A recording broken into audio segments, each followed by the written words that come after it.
हर हर महादेव दोस्तों। तो आप सबके बीच बेटा विवाह गीत लेके आगुल बनी। अच्छा लगी तो लाइक कमेंट शेयर करम जा और कमेंट बॉक्स में जरूर बताइम जा कि गीत रौरा लोग इनके कैसा लागल है। लाली रंगा गेंदवाए दूल्हा गुलाबी रंग हो गेंदावा गुलाबी रंग हो गेंदावा लाली रंग गेंदवाए दूल्हा सबूजी रंग हो गेंदावा सबूजी रंग हो गेंदावा अरे खेला ले कावना हो दूल्हा लाली रंग हो गेंदावा सबूजी रंग हो गेंदावा अरे एक सूट मरले हो दूल्हा दूसरा सूट हो मरले दूसरा सूट हो मरले अरे तीसर सूट मरले हो दूल्हा गिरले ससुर आंगनावा गिरले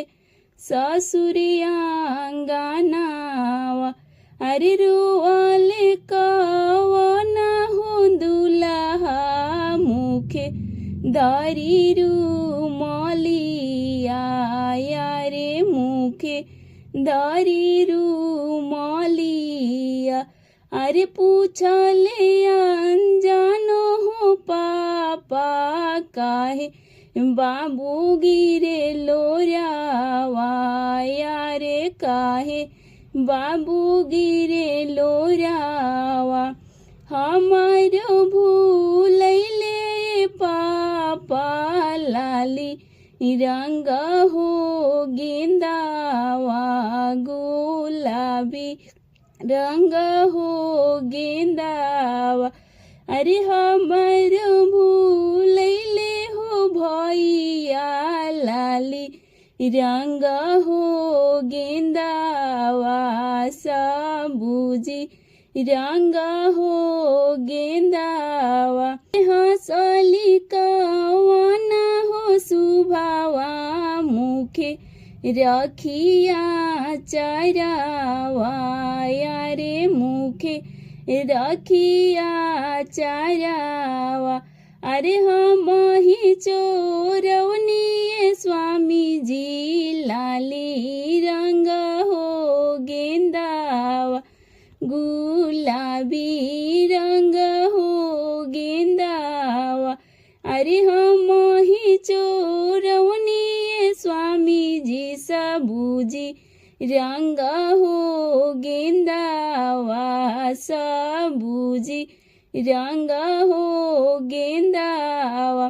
अरे चला चला चला ये सुभावा हम रोहो नगरिया रे हम रोहो नगरिया अरे हंसल छोड़बो सुभावा अपनी हो नगरिया रे अपनी हो नगरिया अरे लाली रंग गेंदवाए दूल्हा गुलाबी रंग हो गेंदावा सबूजी रंग हो गेंदावा।